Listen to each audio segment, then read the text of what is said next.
and give you kind of quick and dirty how to edit images. I'm using a combination of Adobe Bridge and Camera Raw.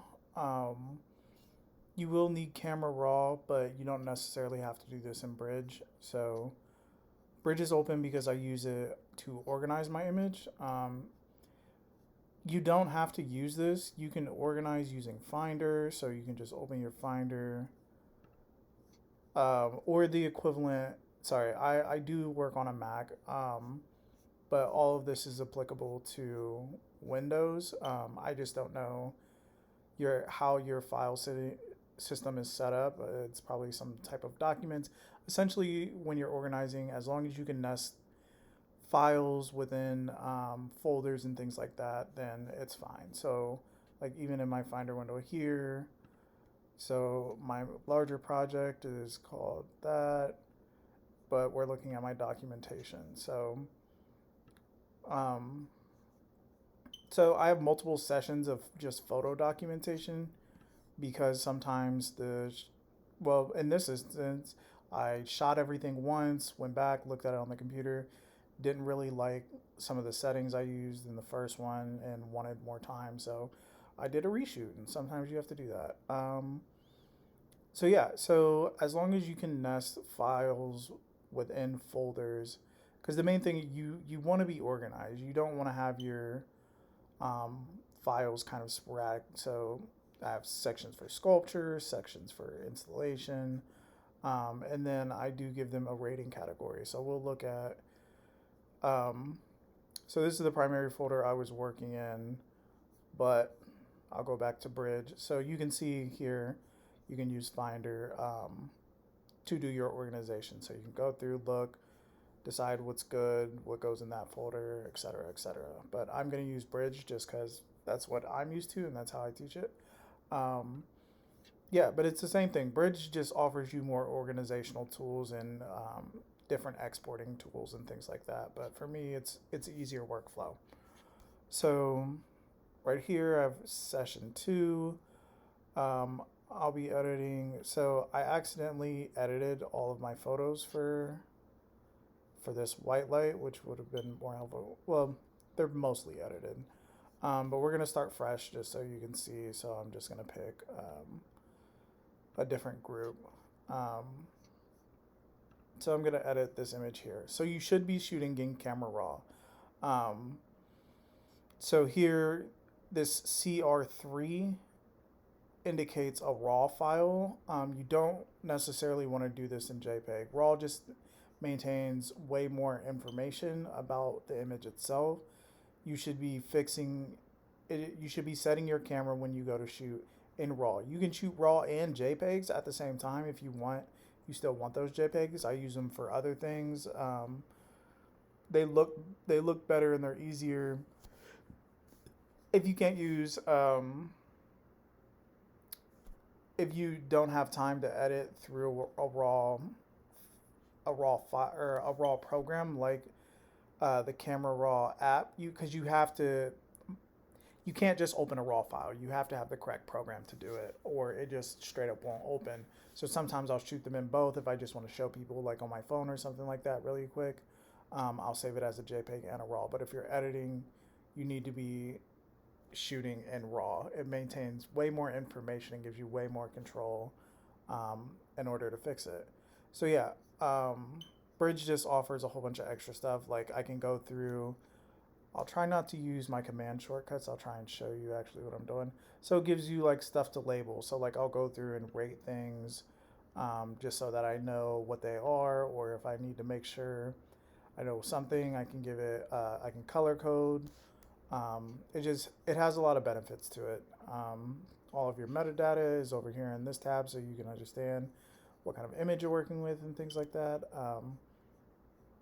Yeah, but if you don't have Creative Suite, well, you'll still need something to be able to edit a raw file. There are computers, the computer lab and things like that. If if you can't, I mean, you're gonna need Photoshop anyways to you're gonna need Photoshop anyways to edit these images. Um, regardless. So Photoshop comes with Camera Raw built in it. So like even so if you go to open a file with that is a raw file with just Photoshop, it'll give you the prompt to edit it first before you import it. So regardless, it has that built-in raw program in it.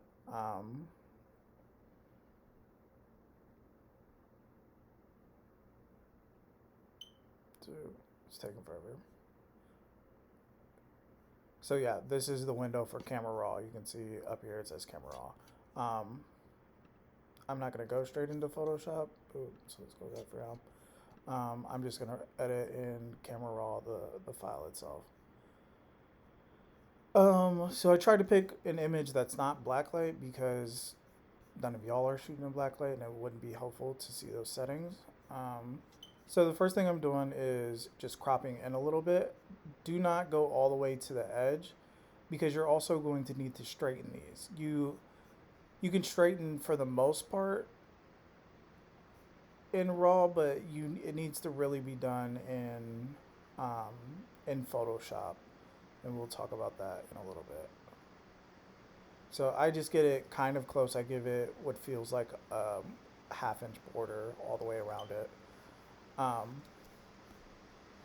So you don't necessarily want to go straight to auto. As you can see, auto adjusted it in a weird way because it's reacting to my colors differently. You don't want to rely on that. I'll use it sometimes as a shortcut. Like I'll use it as a more of a suggestion. And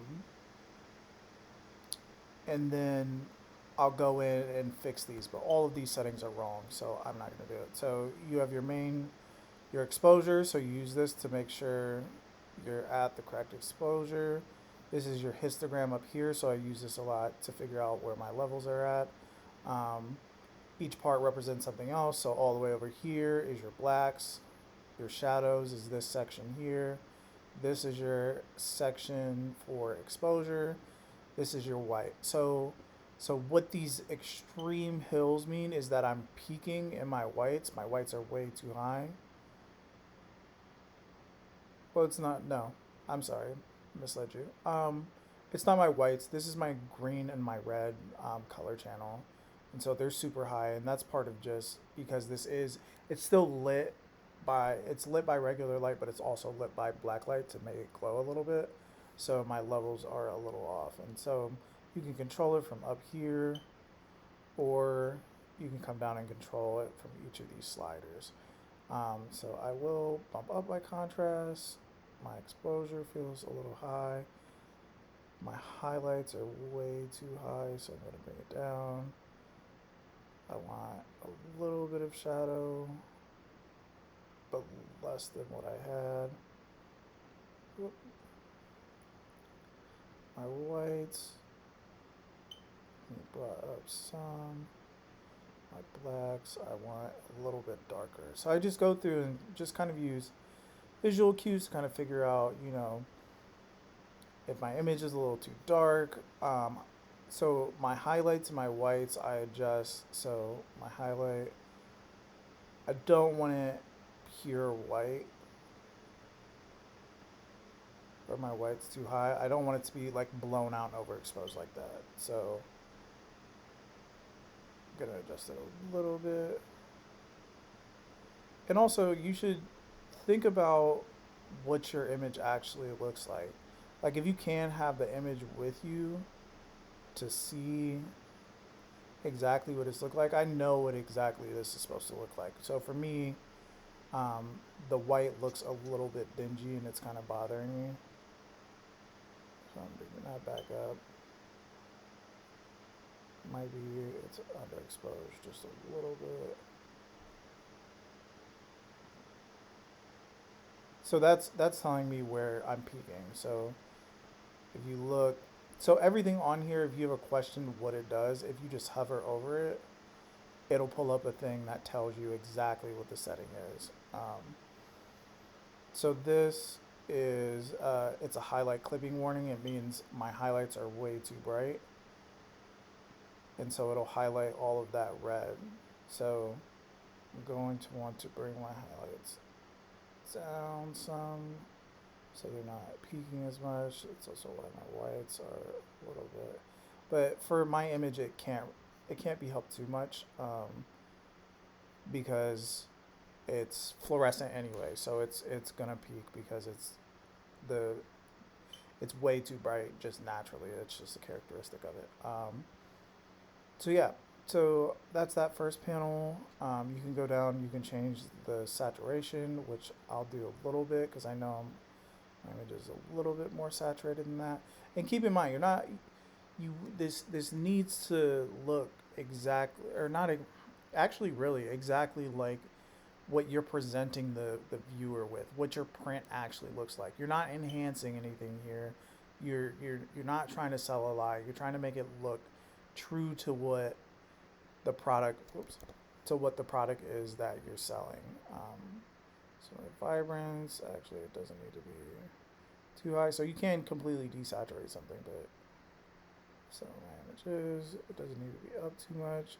You can also fix your white balance here. So here on auto, it'll turn it a little bit more tan. I like it closer to this blue, cooler kind of fluorescent lighting. Okay. There's also additional effects, and like I'm saying, we're not enhancing it.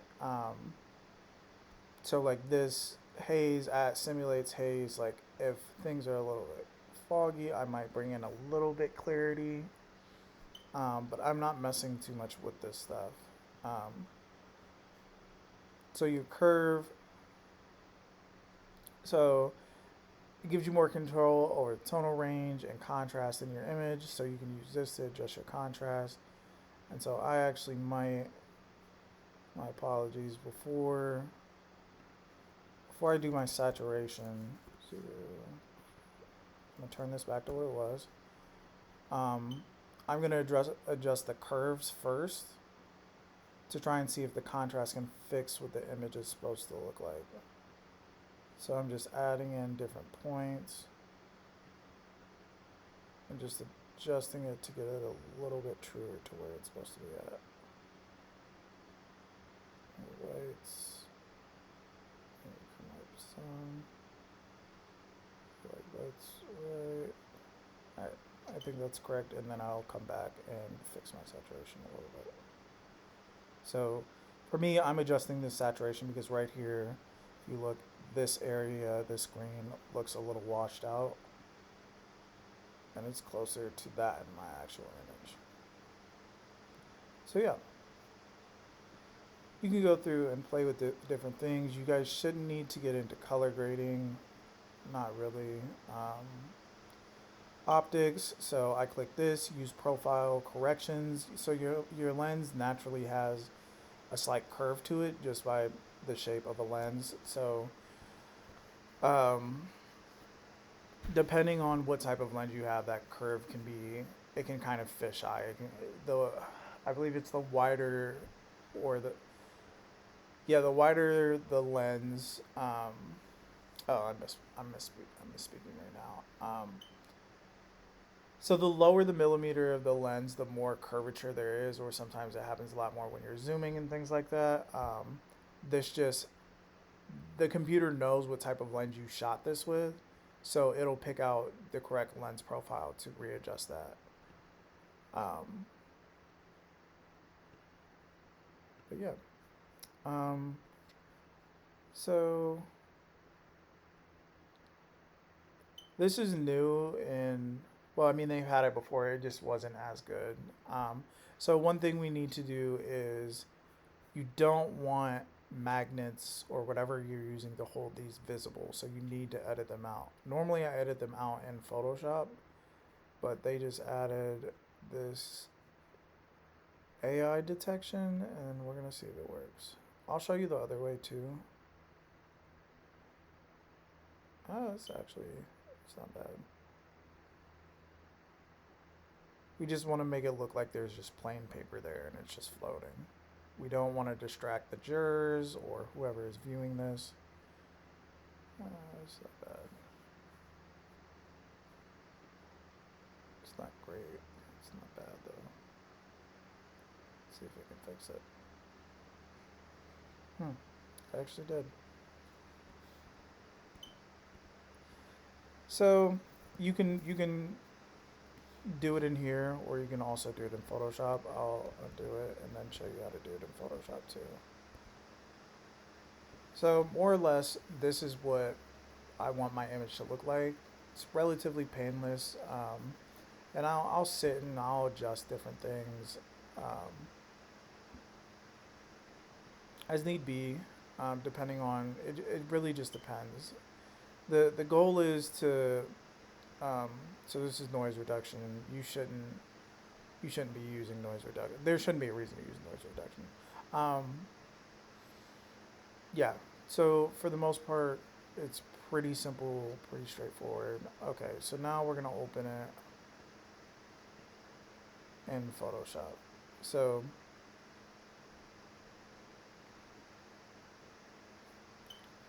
boop, it's open in Photoshop. So one of the benefits I do want to talk about with RAW is that it doesn't damage the original file. So if you edit something as a JPEG, and I mean this is one of the most important reasons why, if you do this as a JPEG, um, however you edit it, once you save it, it's over with. It's permanent. That's a part of your image.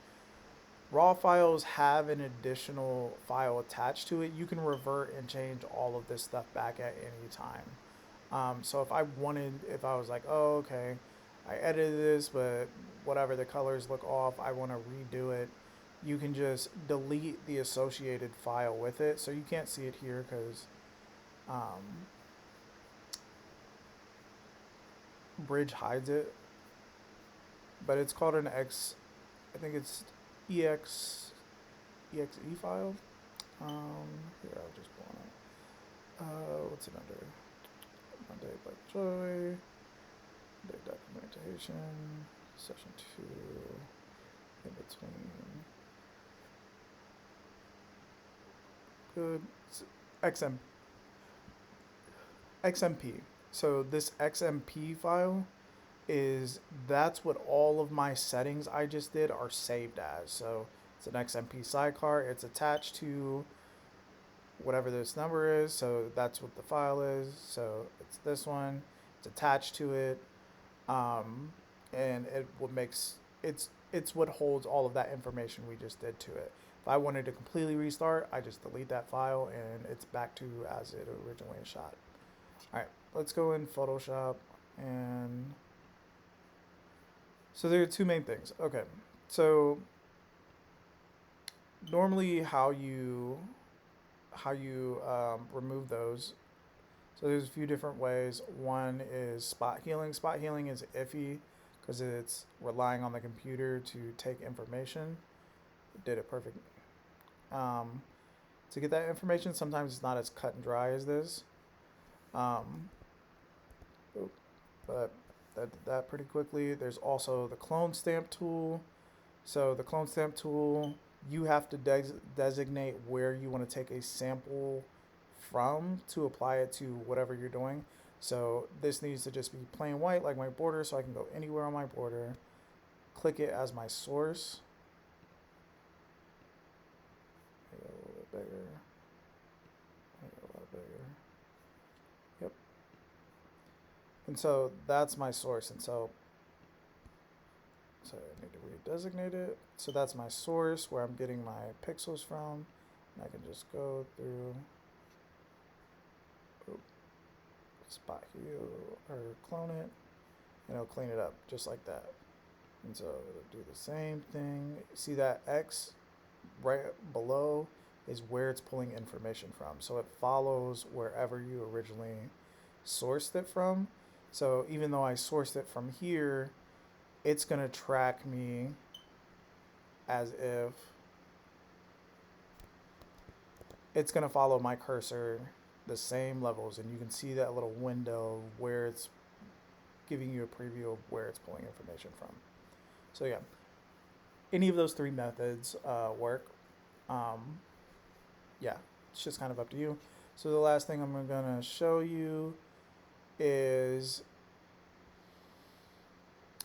I normally, you can leave a slight border around it. So some of these images, I like this shadow that's created by the paper, so maybe I'll just leave it. Regardless, you need to make sure that your edges are even. I use guides to pull to find my highest edge, so it's crooked. This this line here is lower on this side than it is that side. So what I'm gonna need to do is to transform and clone this. So, oh shit. Whoops, sorry, didn't mean to cuss. So you're gonna have to transform this. Let's see if it'll let me. I have to use a shortcut because I can't remember where the actual button is. So on Mac it's Command T. Oops. So you have to unlock it. So there's a lock right here, and that'll stop you from editing your image. So you need to unlock it first. So I'll Command T. This brings me into the transform window to make it bigger or smaller, but we're not just using transform. So you hit Command T or whatever the Windows version is, and then you double click or right click. For me, it's a 2-finger press with the mouse, and there are these other options for different kinds of transformations. So for this, different things are helpful in different situations. You want to use warp last as our last resort. If you can fix it with one of these other ones, so skew, my image is slightly askew, so I click that, and it just makes that one side bigger. And so it's still keeping it even with everything. And this is why you want to make sure when you pin these to photograph that you're level, and you don't have to, the more even and level everything is while you're taking pictures, the less stuff you have to edit. So skew is just enough. Skew just helps bring certain sides down. So that edge is a little bit up, and I just want it to be square. My image is square. I just I only pinned the top, and I didn't pin the bottom when I hung them, so they're hanging slightly askew. And so I use that setting to just even everything out. Let me go back. If it's really bad, you use warp, and warp gives you free range control over how all of the movement for this image. You normally don't want to use this unless you have to, because it can, like the name says, it'll warp your image if you adjust things too far. So I'm just picking up that one edge, but as you can see from this blue line, it's uneven, and it doesn't pull the edge evenly across. So let's say, for example, I need this image to be even corner to corner. See, it creates that bow. It only affects certain things, and so I can sit and go through and line this up to be completely even with that edge, and repeat the process and do it for every edge that is on this paper. But you're gonna end up with bowing. So you can sit and like mess with it and make it perfectly, make it a perfectly even image using warp, but that's only if there are if your image is really off. I avoid using it unless I really have to, and so I rather use something like skew, or there's distort. Oops. So distort will allow me to shift the top and bottom. But like I said, skew is enough. Skew's all I really need.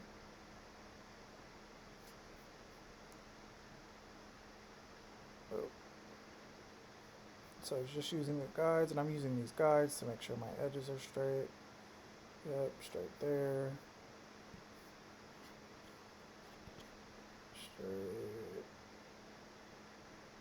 Straight there. It's a little off. So bring it over there. It's the tag. Oh. Now my image is perfectly square. And so now everything's straight where I want it. If I am going to have a border on it, this is the time where I would go through and make sure my border is even. So making sure that this isn't just a little strip down the side, but it actually has, so let's say I want all my borders to be that dimension. So I'll go through and I'll crop it to that dimension so that it's perfectly even on all sides. Oops.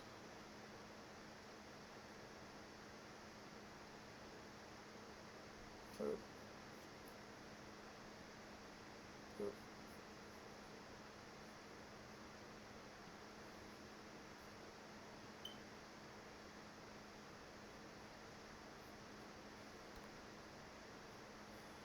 There.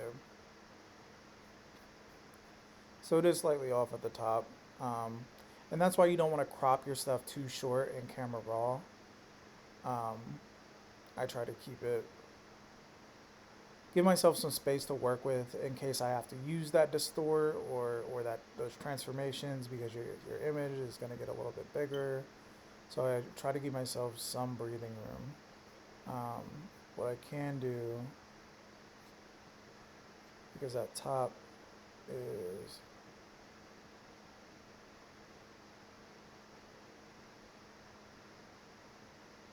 actually no, that's even right. I'm not crazy, am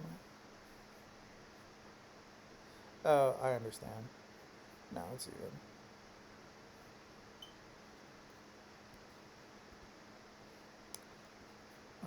And then you can go to get rid of all those guys. You can go to view, guides, and that gives me just my image.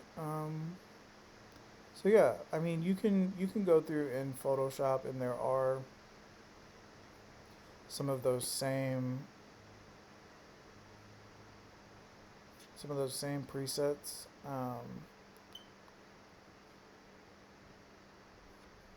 So here you can adjust your brightness and your contrast. But these presets in here aren't as reliable or somewhat authentic. Like they're heavy handed. So like you wouldn't just go and adjust the brightness of the whole thing because it starts doing weird stuff. So that's why I do everything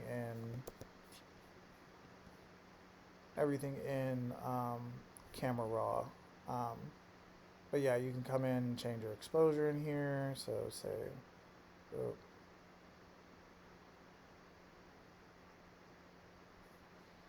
yeah, I can go through and mess with it in that way. Color balance, hue saturation. You can do your curves and your levels and stuff in here. But I try to do as much of it in Camera Raw as possible. So yeah, those are the basics. Sorry, it's gonna bother me. I might fix so I can go ahead and use the curves. The paper is just a little bit off. It's a little too dark.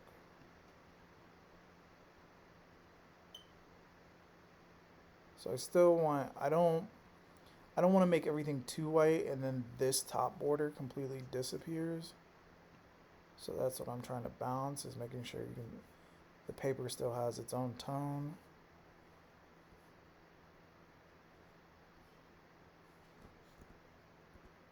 That should be good.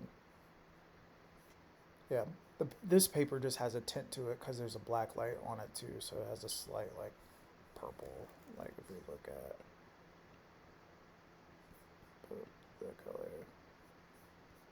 I guess it is white. Am I crazy? Sorry, this doesn't matter for what we're doing.